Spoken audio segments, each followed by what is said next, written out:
మొటిమలు 8 నుంచి 16 ఏళ్ల పిల్లల ముఖంపై ఎందుకు వస్తాయో తెలుసుకుందాం. పిల్లలు పెరిగే కొద్దీ వారి శరీరంలో రకరకాల మార్పులు వస్తుంటాయి.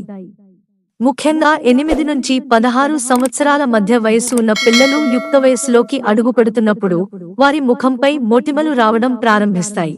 కొన్నిసార్లు పిల్లల ముఖం మొత్తం మొటిమలతో నిండిపోతుంది. పిల్లలు ముఖంపై మొటిమలతో పాటు చుండ్రు సమస్య కూడా బాధ పెడుతుంది. హార్మోన్ల అసమతుల్యత కారణంగా ఇలా జరుగుతుంది. ఈ అసమతుల్యత ముఖంపై జిడ్డు, మూసుకుపోయిన రంధ్రాల వల్ల కలుగుతుంది. ముఖంపై మొటిమలు పెరగకుండా ఉండటానికి పిల్లలకు ఎలాంటి ఆహారాలు ఇవ్వకూడదో నిపుణుల మాటల్లో మీకోసం. పిల్లలకు మొటిమలు ఉంటే నివారించాల్సిన ఆహారాలు ఇవే. చాక్లెట్. పిల్లలకు మొటిమలు ఉంటే చాక్లెట్ ఇవ్వకూడదు. ఎందుకంటే అధిక చక్కెర కంటెంట్ ఇన్సులిన్ స్పైక్కు కారణమవుతుంది. చాక్లెట్ కు బదులుగా పిల్లలకు ఇంట్లో తయారు చేసిన లడ్డులను స్వీట్లుగా ఇవ్వవచ్చు. కాఫీ. పిల్లలకు కాఫీ హానికరం. దీనివల్ల శరీరంలో డీహైడ్రేషన్ పెరిగి చర్మం పొడిబారుతుంది. పిల్లలకు కాఫీకి బదులుగా చమోమిలే టీ ఇవ్వవచ్చు. బ్రెడ్. పిల్లలకు బ్రెడ్ తినిపించకూడదని పోషకాహార నిపుణులు అంటున్నారు. బ్రెడ్ ఇన్సులిన్ నిరోధకతను కలిగిస్తుంది. ఇది చమురు ఉత్పత్తిని పెంచుతుంది. మొటిమల సమస్యను పెంచుతుంది.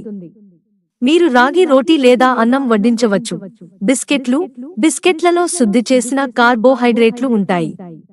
ఇవి ఇన్సులిన్ అసమతుల్యతను పెంచుతాయి. మొటిమలు వచ్చే అవకాశం ఎక్కువగా ఉంటుంది. శీతల పానీయాలు, కెఫీన్, చక్కెర హార్మోన్లను అంతరాయం కలిగిస్తాయి. చర్మం సెబం ఉత్పత్తిని పెంచుతాయి. పిల్లలకు శీతల పానీయాలకు బదులుగా పండ్ల రసాలు ఇవ్వవచ్చు. స్వీట్లు. చక్కెర ఇన్సులిన్ నిరోధకతను కలిగిస్తుంది. ఇది కొల్లాజెన్ను దెబ్బతీస్తుంది. బదులుగా వారికి చియా సీడ్ పుడ్డింగ్ తినిపించవచ్చు. చిప్స్. చిప్స్ లో ఉప్పు ఎక్కువగా ఉంటుంది. ఎక్కువ చిప్స్ తినడం వల్ల నీరు నిలుపుదల పెరుగుతుంది. చర్మంపై వాపు వస్తుంది. చిప్స్ కు బదులుగా వేయించిన మఖానా లేదా పప్పు వడ్డించవచ్చు. ఆరోగ్యకరమైన ఆహారం ఏదంటే అల్పాహారం. తృణధాన్యాలకు బదులుగా పోహా, ఉప్మా, రుచికరమైన సేమియాలను వడ్డించవచ్చు.